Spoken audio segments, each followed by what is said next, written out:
Friends, आजकल आपने अपनी डे टू डे लाइफ में, अपनी सोसाइटी में या फिर अपनी खुद की फैमिली में एक कॉमन सिनेरियो तो ऑब्जर्व किया ही होगा, जहाँ पे आपने देखा होगा कि एक इंडिविजुअल या फिर आपकी फैमिली का कोई एक पर्सन या फिर कोई भी एक नॉर्मल इंडिविजुअल बहुत जल्दी गुस्सा हो जाता है, आजकल बहुत जल्दी परेशान हो जाता है, बहुत जल्दी किसी से लड़ाई हो जाती है, किसी की बातों को लेके बहुत ज़्यादा फ्रस्ट्रेटेड फील करने लगते हैं, बहुत ज़्यादा अनहैप्पी फील करने लगते हैं और ultimately we become sad. And हम क्या बोलते हैं उस दूसरे इंडिविजुअल, उस दूसरे पर्सन को कि you are the cause of my pain. But guys ऐसा ट्रू नहीं है। It's me who is creating the expectation, it's me only who is creating the pain. So जिस भी इंडिविजुअल के साथ आपकी आर्गुमेंट हुई है वो आपके साथ किसी भी रिलेशनशिप में प्रेजेंट हो सकता है। either a relationship between a parent and a child, either a relationship between a brother and sister की relationship में हो सकता है, a relationship between a teacher and child, a relationship between a friend and friend, और या फिर आप बोल सकते हो a relationship between a boy and girl। लेकिन फ्रेंड्स क्या पॉइंट है, जो भी इंडिविजुअल आपके साथ है वो आपके साथ किसी भी रिलेशनशिप में प्रेजेंट हो सकता है, लेकिन ultimately what is the main point, relationship is not a business. Don't give a list of things to that person कि यार मैंने तुम्हारे लिए ये किया, मैंने तुम्हारे लिए ये भी किया, क्या तुम मेरे लिए इतना सा नहीं कर सकते। I did that for you, I did this for you, and now I expect you to do this thing for me. It's me who is creating the expectation, so it's me only who is creating the pain. So friends, अब हम ये particular point एक example से समझते हैं। मान लो मैं खुद हूँ एक जगह पे और एक जगह पर एक इंडिविजुअल प्रेजेंट है, एक पर्सन प्रेजेंट है। उस पर्सन और मेरी आपस में बनती नहीं है। एक दिन क्या हुआ, जब मैं अपने घर में बैठ के कुछ काम कर रहा था, कुछ टास्क परफॉर्म कर रहा था, एकदम से उस इंडिविजुअल का फ़ोन आता है कि so I am struck in a problem, मैं बहुत ज़्यादा डिफिकल्टी में हूँ, क्या तुम मेरी हेल्प करने आओगे, प्लीज़ मेरी मदद करोगे। सो मैंने क्या कहा कि यार अभी तो मैं काम कर रहा हूँ या टास्क परफॉर्म कर रहा हूँ, एंड चलो आई विल सी। फिर मैंने तुरंत उसे बैक कॉल करी कि yes yes tell me your consult and I will be there for you, are you getting that thing. मैंने उससे बोला कि मैं तुम्हारी मदद करने के लिए आता हूँ एंड मैं जाता हूँ, उसकी पूरी हेल्प करता हूँ। So ultimately what I did, I change my some habits और सम सेट ऑफ संस्कार फॉर हिम। लेकिन अल्टीमेटली कुछ सालों बाद क्या होता है कि मैं खुद परेशानी में फंस जाता हूँ या फिर मुझे खुद बहुत ज़्यादा प्रॉब्लम आ जाती है। अब मैं उसे हेल्प के लिए पुकारता हूँ एंड ही जस्ट रिफ्यूजेज मी। वो मुझे क्या कर देता है, मना कर देता है कि आई विल नॉट हेल्प, कि ऐसे ऐसे बहाने मार देता है कि I am stuck in a problem, कि अभी मैं फ्री नहीं हूँ and all those stuff. So ultimately what I did earlier, मैंने एक्सपेक्टेशन क्रिएट करी थी कि मैंने उसकी तब मदद करी थी, अब वो उसे मेरी मदद करनी चाहिए। So it's me only who is creating the expectation and it's me only who is creating the pain. So guys, what is the main point here? If I could change some set of sanskar or some set of habits for an individual, it doesn't mean that they will be able to change same set of sanskar or some of their habits for me। आजकल यही बहुत ज़्यादा expectation बन गई है कि मैंने तुम्हारे लिए वो किया था, अच्छा ये भी मेरे लिए कर देगा, he will be doing this thing to me, he will be doing that thing to me. So expectation बनती रहती है। सो अगर आप रॉन्ग पर्सन से एक्सपेक्टेशन रखोगे, if you don't know about his soul properly, if you don't know about his inner mind properly, then ultimately it can hurt your expectations because you are creating expectations। वैसे friends एक simple point देखते हैं कि expectation रखना सही है या नहीं है। क्या एक्सपेक्टेशन किसी से रखना गलत चीज़ है या सही चीज़ है। सो आपकी क्या पॉइंट है, आप अपना व्यू अपने नीचे कमेंट सेक्शन में बता सकते हो। लेकिन if we consider the basic scenario, आपको एक्सपेक्टेशन हमेशा उसी से ही रखनी चाहिए जो कि आपकी मदद कर सकते हैं, but expectation can hurt also. अब आपकी एक्सपेक्टेशन को हर्ट क्यों करेंगे, because you did something for them and now you are expecting something from them.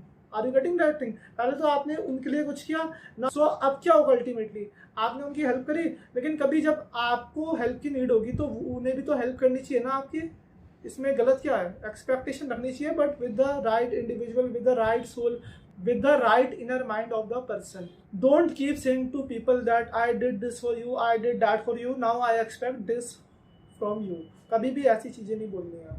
लेकिन फ्रेंड्स ऐसा क्यों नहीं बोलना चाहिए, like I may have got the sanskar of adaptability, it doesn't mean that they will also be having the same set of sanskar of adaptability. जितना जल्दी मैं adapt कर पा रहा हूँ किसी सिचुएशन में, उतना जल्दी वो अडेप्ट नहीं करेंगे। अब हम इसे समझने के लिए एक एग्जाम्पल लेते हैं। मान लो गाइस दो इंडिविजुअल प्रेजेंट है, दो लड़के प्रेजेंट है और एक स्टार्टिंग पॉइंट ए है और एक स्टार्टिंग पॉइंट बी है। अब ए से बी पॉइंट तक पहुँचना है दो इंडिविजुअल को, तो क्या करते हैं, भागना शुरू करते हैं। अब अल्टीमेटली क्या होगा, उनमें से एक पर्सन जल्दी पहुंच जाएगा, एक पर्सन बाद में पहुंचेगा, एक फर्स्ट आ जाएगा, एक सेकंड आ जाएगा, इसमें कोई प्रॉब्लम तो नहीं है ना। लेकिन वो फर्स्ट क्यों आ रहा है? बिकॉज उसकी स्पीड तेज है, वो हेल्दी होगा, means his physical health is very good, तभी वो जीत रहा है। Are you getting that thing? और जो सेकंड आया वो भी ठीक होगा, बस उसकी उसके कंपैरिजन में स्पीड कम है। आर यू गेटिंग ना पॉइंट, कि उसकी स्पीड इस पॉइंट में कम है। सो इसी तरीके से हम सब इंडिविजुअल की अलग अलग स्ट्रेंथ होती है, अलग अलग हमारी इनर माइंड की कैपेसिटी होती है, अलग अलग हमारी स्ट्रेंथ होती है। कुछ लोग किसी सिचुएशन में जल्दी से अडेप्ट हो जाते हैं, कुछ लोगों को अडेप्टेशन करने में टाइम लगता है। लेकिन ऐसा नहीं है फ्रेंड्स कि कोई इंडिविजुअल अडेप्ट नहीं करना चाह रहा है किसी भी सिचुएशन में। Every one is trying to adapt एक तरीके से, लेकिन वो आपके जितना जल्दी अडेप्ट नहीं कर सकते। They can't do it in the same manner as you are trying to do, because their set of संस्कार और their habit might be different from you. वो अडेप्ट करना चाह रहे होंगे, लेकिन वो जितनी जल्दी आप किसी सिचुएशन में अडेप्ट कर पा रहे हो उतनी जल्दी वो अडेप्ट नहीं कर पा रहे हैं। This is the major problem. So अब हम इस पॉइंट ऑफ टाइम पे क्या कर सकते हैं? जिसने रेस जल्दी कंप्लीट क्या करी वो क्या कर सकता है? जो पीछे है अभी उसे कंफर्ट कर सकता है, उसे मोटिवेट कर सकता है कि आओ तुम भी रेस कंप्लीट कर लो। We can comfort that particular person. अब हम एक और एग्जाम्पल लेते हैं। जैसे दो इंडिविजुअल प्रेजेंट है, अब उन दो इंडिविजुअल को क्या करना है? बेंड करना है, मतलब they need to bend down. अब क्या होगा? आप अल्टीमेटली क्या ऑब्जर्व करोगे? एक इंडिविजुअल तो प्रॉपर्ली कंप्लीटली बेंड कर पा रहा है नीचे, लेकिन जो दूसरा इंडिविजुअल प्रेजेंट है he is unable to bend. वो ट्राई तो कर रहा है बेंड करने के लिए, लेकिन he is unable to bend completely. एक इंडिविजुअल ए प्रेजेंट है, एक बी प्रेजेंट है। ए तो कंप्लीटली बेंड डाउन हो गया, लेकिन B is unable to bend downward, लेकिन ये ट्राई कर रहा है बेंड करने के लिए। सो इंडिविजुअल ए क्या कर सकता है इंडिविजुअल बी के लिए? He can comfort him, he can support him. Individual A को ऐसा नहीं करना चाहिए कि यार मैंने तो कंप्लीटली बेंड हो गया, तुम तो बेंड हो ही नहीं पा रहे हो, you are unable to bend, कि तुम मेरे लिए इतना सा नहीं कर सकते। Bending is anything, you can relate bending with any point. कोई भी आप एक्टिविटीज ले सकते हो, उसे आप बेंडिंग के साथ रिलेट कर सकते हो। अभी हम कुछ और एग्जाम्पल भी समझेंगे। So individual A should comfort individual B. जो इंडिविजुअल कंप्लीटली बेंड हो गया उसे क्या करना चाहिए? दूसरे पर्सन को कंफर्ट करना चाहिए। आजकल क्या होता है? आजकल हम सिंपल बोल देते हैं कि यार तुम मेरे लिए इतना सा नहीं कर सकते, it means you don't love me, you can't do this for me, it means you don't love me. So आजकल हम ज़्यादातर क्या सोचते हैं? We generally think that only people who met up to our expectation and do what we feel are right. And most cases में क्या होता है? जनरली पीपल से दैट कि तुम मेरे लिए इतना सा नहीं कर सकते, तुम मेरे लिए ये नहीं कर सकते, वो नहीं कर सकते, and you don't love me. So आजकल नॉर्मल इंडिविजुअल क्या करते हैं? एक सिंपल से पॉइंट लेके बैठ जाते हैं कि यार तुम मेरे लिए इतना सा नहीं कर सकते, it means that you don't love me. If you can't do this much for me, it means that you don't love me. So friends, एक पॉइंट हमेशा याद रखना कि जो इंडिविजुअल प्रॉपर्ली बैंड नहीं हो पा रहा है, जो इंडिविजुअल एक सिचुएशन में प्रॉपर्ली अडेप्ट नहीं कर पा रहा है, वो ज़्यादा हर्ट क्रिएट ना करे, वो ज़्यादा परेशान ना हो, वो ज़्यादा अनहैप्पी ना हो, because he is trying to bending. और जो इंडिविजुअल कंप्लीटली बेंड हो गया है, in spite of mocking at him, in spite of mocking at her, what he can do, he can comfort him, he can comfort the other individual. So friends, अब इस individual जो completely bend हो रहा है, जो पूरी situation के हिसाब से अच्छे से अडेप्ट कर पा रहा है, उसे इसकी हेल्प क्यों करनी चाहिए? क्योंकि ये इंडिविजुअल तो पहले से ही पेन में है बेचारा, क्योंकि ये बेंड नहीं हो पा रहा है। He is trying to bend but he is not actually bending the way the others are asking him to bend. So अब हम क्या कर सकते हैं? He can comfort the other individual. जो इंडिविजुअल प्रॉपर्ली बेंड हो गया है वो क्या कर सकता है? दूसरे इंडिविजुअल को कंफर्ट कर सकता है, क्योंकि वो बेचारा तो पहले से ही पेन में है। आजकल हम सिंपल चीज़ों को बहुत ज़्यादा कॉम्प्लिकेटेड कर देते हैं। जैसे कि एक सिंपल एग्जांपल लेते हैं, वॉक पे जाना। सपोज मैं अपना ही एग्जांपल लेता हूँ, मैं प्रेजेंट हूँ और मेरे साथ मेरी एक फ्रेंड प्रेजेंट है। मैंने अपनी फ्रेंड को बोला आओ चलो वॉक पे चलते हैं, and she said okay let's go for a walk. So हम वॉक पे जाने लगे। अल्टीमेटली आफ्टर सम टाइम वो क्या बोलती है, हम कुछ डिस्टेंस कवर कर लेते हैं, उसके बाद वो बोलती है कि यार तुमसे इतना आसान नहीं चला जा रहा, अभी हमें आए हुए कुछ टाइम ही तो हुआ, अभी तो हमने इतना सही डिस्टेंस कवर किया हुआ, and so so what can I do? I should comfort her, I should say कि यार तुमसे चला नहीं जा रहा, so let's do one thing, मैं भी आराम से चलता हूँ, let's walk slowly and nicely and peacefully, you can say. We should comfort her according to the present situation in spite of mocking at her. So friends, एक चीज़ आपने भी notice करी होगी, मैंने भी नोटिस की भी है कि इमोशनल चीज़ें जल्दी से दिखती नहीं है। इमोशनल चीज़ें इसलिए नहीं दिखती in most of the cases because I cannot see that. So in most of the cases I can only feel the emotional things, but emotional things हर बार हर किसी को दिखती नहीं है। according to the situation. It can vary from person to person. So friends, अब हम ये point को relate करते हैं. बेंडिंग मतलब क्या हो गया, आप कोई भी एक्टिविटी एज्यूम कर सकते हो. जैसे कि एक स्टूडेंट है, वो कॉलेज में आया. एक स्टूडेंट हिंदी मीडियम बैकग्राउंड से स्टडी कर रही है, उसने 10th और 12th class, and he is studying in a college जहाँ पे इंग्लिश मीडियम में सारी चीज़ें होती है. मीन्स इंग्लिश कन्वर्सेशन होती है, इंग्लिश स्पीकिंग होती है, and all the activities are taking place in English. So वो स्टूडेंट जो कि एक हिंदी मीडियम बैकग्राउंड से, एक हिंदी मीडियम स्कूल से इंग्लिश यूनिवर्सिटी में आया है, जहाँ पे मोस्टली इंग्लिश कन्वर्सेशन होती है, इंग्लिश टर्मिनोलॉजी यूज़ होती है. So other students of his class should comfort him in spite of mocking at him. So उसे उस सिचुएशन में प्रॉपरली बेंड करवाना चाहिए, उसे कंफर्ट करना चाहिए, उसे उस सिचुएशन से बाहर निकालना चाहिए. They should support him. हमें अपनी लाइफ में क्या करना चाहिए, हमें अपनी लाइफ में हर किसी को ऐसे का ऐसे ही एक्सेप्ट करना चाहिए. अब एक्सेप्टेशन मतलब क्या होता है, आइए समझते हैं. अब हम एक एग्जांपल लेते हैं. सपोज एक न्यूली मैरिड कपल है जिसमें एक हस्बैंड प्रेजेंट है एंड एक वाइफ प्रेजेंट है. हस्बैंड उस एक ऐसी फैमिली में ग्रो अप हो रखा है जहाँ पे 8 बजे उठना इज नॉर्मल.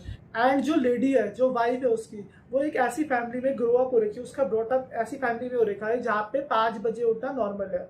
सो शादी के बाद क्या होता है, आफ्टर मैरिज लड़की तो हर बार 5 बजे उठ जाती है, लेकिन हस्बैंड 8 बजे उठता है. सो हस्बैंड का लेट उठना जो वाइफ है उसकी, उसे बहुत ज़्यादा फ्रस्ट्रेट कर देता है in a case of newly married couple. अब सिनेरियो क्या है हमारा कि जो हस्बैंड है वो वाइफ को बोलता है कि यार तुम इतनी जल्दी क्यों उठ जाती हो. वाइफ उल्टा हस्बैंड को बोलती है कि यार तुम इतनी देर तक सोते ही रहते हो, तुम जल्दी क्यों नहीं उठते, you should wake up early. Now who will decide that who is wrong and who is correct. So इसी टॉपिक से रिलेटेड बहुत ज़्यादा कन्वर्सेशन उन दोनों के बीच में होने लगती है, and after some days they both get frustrated. So आप पॉसिबल सॉल्यूशन देखते हैं. जैसे कि 2 इंडिविजुअल प्रेजेंट है यहाँ पे. जो ज़्यादा बेंड हो रहा है वो क्या बोल सकता है उसे कि यार अब से जब भी तुम लेट उठोगी या फिर जब भी तुम जल्दी उठोगी, in either of the case मैं अब ज़्यादा परेशान नहीं होऊंगा इस टॉपिक को लेके, मैं ज़्यादा फ्रस्ट्रेट नहीं होऊंगा. I am there for you, I am there for you, I am here to support you, I am here to empower you, I am with you. वो ये सारी चीज़ें बोल सकता है एंड उसकी नॉर्मल चीज़ों से ज़्यादा फ्रस्ट्रेट नहीं होगा. सो फ्रेंड्स, क्या उसने एक्सेप्ट किया उसका लेट उठना, या क्या उसने उसका जल्दी उठना एक्सेप्ट किया. एक्सेप्टेंस मतलब क्या होता है, acceptance basically means not creating negative energy. क्या हमें हर चीज़ एक्सेप्ट करनी चाहिए, we should accept everything in our life. जैसे एक सिंपल एग्जांपल लेते हैं. एक चाइल्ड है, दो मैं मीन्स सपोज करूँ इनका ही एक चाइल्ड है, इन फ्यूचर इनका चाइल्ड होगा and he is not doing any work. वो काम नहीं कर रहा है, वो स्कूल का होमवर्क नहीं कर रहा है. क्या ये एक्सेप्टेड है चीज़, नहीं, दिस इज नॉट एक्सेप्टेड. एक ऑफिस है, एक कंपनी है, कंपनी में एम्प्लॉय रोज लेट आ रहा है, this is also not accepted. Student school में नहीं जा रहा है, this is also not accepted. हर चीज़ एक्सेप्ट नहीं होगी. Acceptance is a different thing. What is acceptance meaning, acceptance means not creating negative energy against a particular thing. Acceptance means अब मैं उस चीज़ के बारे में ज़्यादा नहीं सोचूंगा, अब मैं उस चीज़ के बारे में ज़्यादा परेशान नहीं होऊंगा, अब मैं उस चीज़ के बारे में ज़्यादा टेंशन नहीं लूँगा.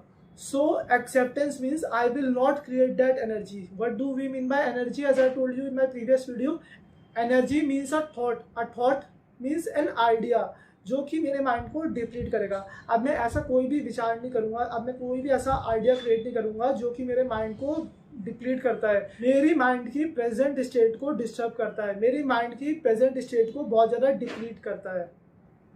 सो गाइस, अब हमें क्या चीज़ माइंड में रखनी है कि उस पर्सन की एक सिंपल हैबिट, जैसे कि हमने देखा था लेट उठना, अब मेरे माइंड में बिल्कुल भी इरिटेशन क्रिएट नहीं करेगी. अब वो मेरे माइंड में बिल्कुल भी डिप्लीशन नहीं लेके आएगी. चाहे वो जितना भी लेट उठे, चाहे वो जितना भी जल्दी उठे, that will not create irritation in my mind. वो मेरी माइंड की स्टेट को डिस्टर्ब नहीं करेगी. सो गाइज, आप ये पर्टिकुलर पॉइंट अपनी लाइफ के साथ भी रिलेट कर सकते हो.